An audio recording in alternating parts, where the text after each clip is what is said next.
Siapa sih yang nggak tahu aktor ini? Ezra Miller pernah main di 3 film bioskop Fantastic Beasts sebagai Credence dan 4 film bioskop DC Universe sebagai Barry Allen atau The Flash. Dan di 2003 dia membintangi film terbarunya sendiri yang jelas berjudul The Flash. Tapi lu tau nggak kalau dia tuh sebenarnya orang yang terus bermasalah dengan polisi, yang pernah ditangkap dan dicari berkali-kali karena obat-obatan terlarang, penganiayaan, hingga menculik anak perempuan yang di bawah umur, di mana dia mempunyai hubungan dengan anak itu dan mengatakan bahwa mereka berdua adalah pasangan Yesus dan Dewi Laba-Laba. Hai, nama gue Gary dan di episode Unreal ini gue akan bahas semua hal yang unik dan aneh. Salah satunya adalah perubahan seorang aktor anak kecil menjadi seorang non-gender yang penuh catatan kriminal. Separah apa sih tingkat kriminalitasnya dan siapa aja korbannya? Langsung aja kita bahas. So on tight and let's get into the mystery.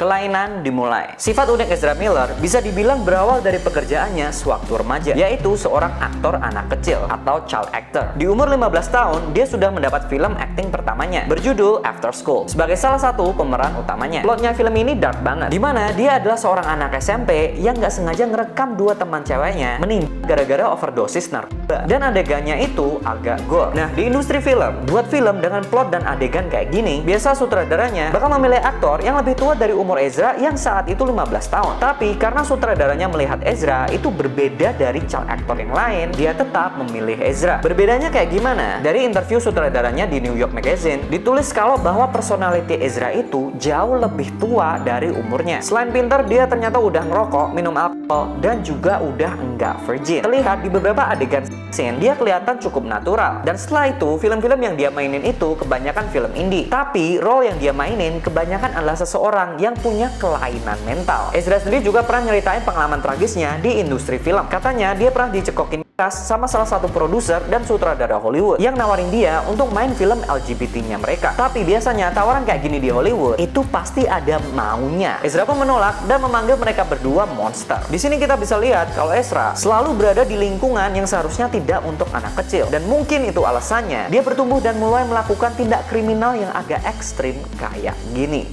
Narkotika, penganiayaan, dan senjata. Di tahun 2011, waktu dia berumur 19 tahun, Ezra ditangkap polisi karena terlibat kasus Nah, sesuatu yang tampak maklum di Hollywood. Tapi yang orang-orang nggak tahu, dengan berjalan karirnya, Ezra terus menambah konsumsi obat psychedelic sampai dia harus menggunakan cannabis, LSD, dan ketamine setiap harinya dalam dosis yang berat. Dan mungkin itulah yang membuat dia di 2020 memperlakukan fansnya kayak gini. Learn it? Did you want to fight? Is that the deal? Whoa, bro. Fight?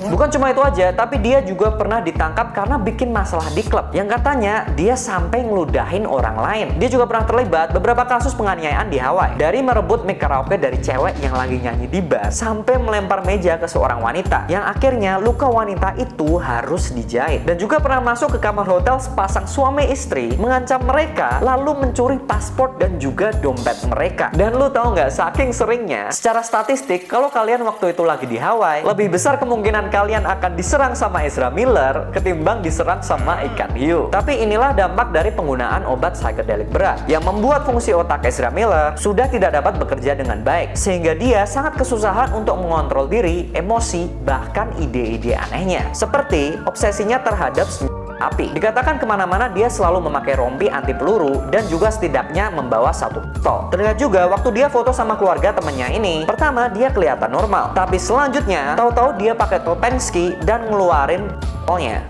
What? Tapi kasus narkotika, penganiayaan, dan obsesi senjata Ezra Miller akan terlihat lebih etis dibanding kelakuannya yang selanjutnya. Cuci otak anak 12 tahun. Jadi di Juni 2022, Ezra Miller dapat masalah sama salah satu grup Indian di Amerika, di mana ada sepasang orang tua meminta perlindungan ke pihak berwenang untuk anak perempuannya yang saat itu dibawa oleh Ezra. Laporan itu beralasan karena orang tuanya sudah tidak tahan melihat Ezra memanipulasi putri mereka yang berumur 18 tahun dengan kekerasan dan obat-obatan terlarang. Putri ini bernama Tokata Iron Eyes dan dikatakan hubungannya dengan Ezra sebenarnya bermula di 2016, sewaktu Tokata masih berumur 12 tahun dan Ezra 23 tahun. Setelah setahun berhubungan, di 2017 Ezra menerbangkan Tokata ke London untuk melihat set syuting film yang dimainkan Ezra, yaitu The Crimes of Grindelwald. Disebut juga di interview dengan pamannya Tokata, kepala suku Bear Cross, Ezra diam-diam ngebawa Tokata ke bar untuk ngajak dia minum alkohol dan malamnya mencoba untuk tidur seranjang sama Tokata yang waktu itu masih berumur 14 tahun. Tapi untungnya dicegah sama salah satu pendampingnya Tokata. Tapi keluarga Tokata saat itu sebenarnya tidak punya masalah terhadap Ezra Hubungan mereka masih dibilang berlanjut baik sampai 2 tahun setelah itu, di mana Ezra berhasil meyakinkan kedua orang tuanya Tokata untuk kuliahan Tokata di Barnes College, di mana kuliah itu dalam jarak 1 jam dari tempat tinggal Ezra di Vermont. Tapi di 2021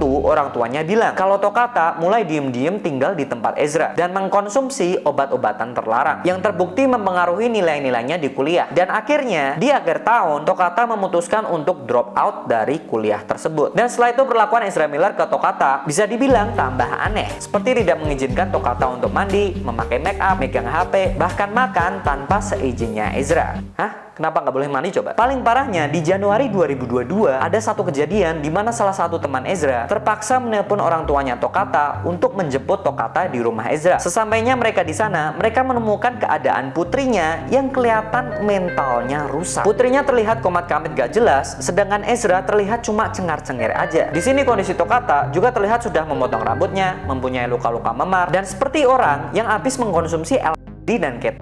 Diceritakan juga kalau ternyata Tokata juga belum makan dan tidur untuk beberapa hari. Lalu orang tuanya pun memutuskan untuk membawa pulang Tokata untuk mengobati dan mendetoks dia di rumah. Tapi 4 bulan kemudian, pada bulan Mei 2022, setelah didetoks dan kondisi Tokata jauh lebih baik, putrinya malah memutuskan pergi dari rumahnya lagi untuk kembali ke Ezra. Maka dari itu, di bulan Juni 2022, orang tuanya khawatir dan membuat permintaan perlindungan itu ke pihak berwenang. Si orang tuanya juga beberapa kali mendatangi dan mencoba untuk membawa pulang Tokata dari Ezra, tapi tanpa hasil apa-apa. Ada juga satu kejadian di mana Ezra sengaja menutup pintu mobilnya saat mau diajak ngomong dan melukai tangan ibu Tokata. Dan setelah itu Tokata sendiri malah merespon di sosial media, yang intinya dia mengatakan kalau dia sudah cukup dewasa untuk menentukan keputusan hidupnya, dan malah berbalik bilang kalau sebenarnya yang memanipulasi dia itu adalah orang tuanya. Dan entah kenapa ya, polisi sampai sekarang nggak ada yang bisa nyentuh Ezra gitu, dan nggak ada yang benar-benar nyelidikin dia. Tapi seenggak etisnya kelakuan Ezra Miller ke Tokata, masih ada hal yang jauh lebih aneh, yaitu pernyataan yang keluar dari mulutnya yang satu ini.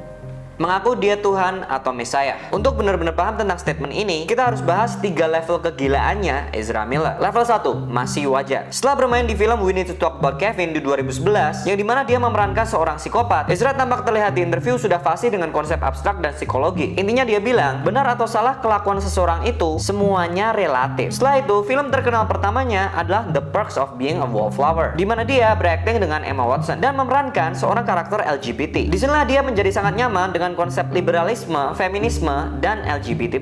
Ezra juga dikenal sebagai seorang hipster aktivis lingkungan dan juga seorang feminis yang terlihat sangat membenci konsep patriarki, sebuah sistem di mana cowok itu selalu memimpin, mengeksploitasi, dan melakukan kekerasan terhadap wanita. Right. Level 2, mulai aneh. Di 2018, dengan bangga dia menyebut dirinya sebagai non-binary atau non-gender dan menolak untuk diidentifikasi sebagai cewek maupun cowok. Ini terlihat banget dari pilihan gaya fashionnya dia, sewaktu acara maupun sewaktu jadi model. Jadi konsep non-binary ini sebenarnya masih terhitung maklum di industri Hollywood. Dan kaum LGBT+ di sana bisa dibilang sekarang ini adalah kaum yang sangat dibela oleh publik, karena selama ini publik merasa kaum mereka sudah ditindas dan disalahi. Jadi sekarang mereka kayak merasa bersalah gitu, dan jadi sangat jaga perasaannya kaum LGBT banget. Tapi yang disayangkan dari Ezra, dia tampak mengeksploitasi privilege-nya sebagai non-binary untuk setiap masalah yang dia bikin, seperti di video yang satu ini. I'm not transgender, non-binary. I don't want to be searched by a man.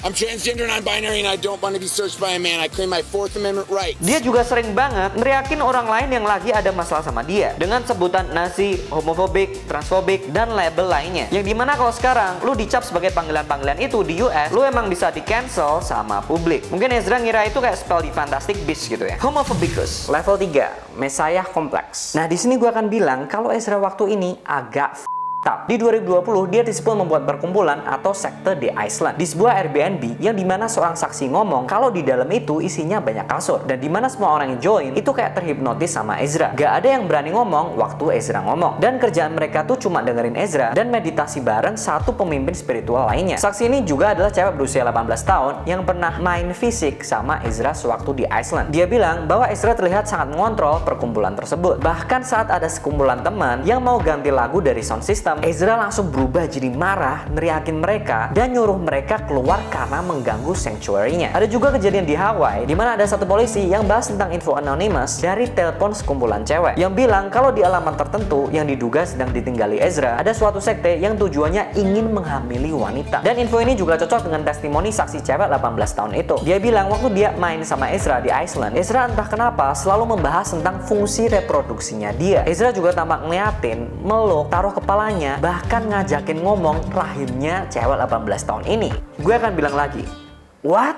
Gak cuma itu aja, teman-temannya juga sering banget dengar kalau Ezra itu mengaku dirinya sebagai kedatangan Yesus Kristus yang kedua. Dan juga dia nantinya akan menjadi seorang pemimpin revolusi suku Indian Amerika. Padahal dia nggak ada darah Indian sama sekali. Dia juga mengklaim dirinya adalah Yesus. Dan Tokata yang salah satu pacarnya itu adalah Dewi Laba-Laba suku Indian, yang dimana pernikahan mereka nanti akan membawa kiamat datang ke dunia ini. Holy Tapi lu tahu nggak parahnya? Masih banyak orang yang ngefans sama Ezra dan ngebelain dia. Bahkan kritikus film pun ada yang menulis review tentang film The Flash 2023 yang anehnya malah memuji fitur wajah Ezra dengan kalimat, "With sculpted dark eyebrows and insinuating lips, the actor is a mesmerizing camera subject." Sas! Ezra itu bisa dibilang Hollywood darling banget. Sampai Warner Bros aja nggak kasih dia penalti apa-apa. Selain cuma dia harus rehabilitasi dan nggak boleh ngomong di depan umum. Padahal kalau mau dibandingin, Johnny Depp aja yang kena kontroversi satu kasus, langsung cepet banget kontraknya dicabut dan digantiin perannya. Walaupun akhirnya dia terbukti nggak bersalah apa-apa. Menurut lo adil nggak perlakuan Warner Bros itu? Dan kira-kira apa konsekuensi yang adil untuk semua kelakuan Ezra Miller? Diskusi di bawah. Thank you for watching, like dan subscribe kalau suka konten beginian, dan tonton video gue yang lain.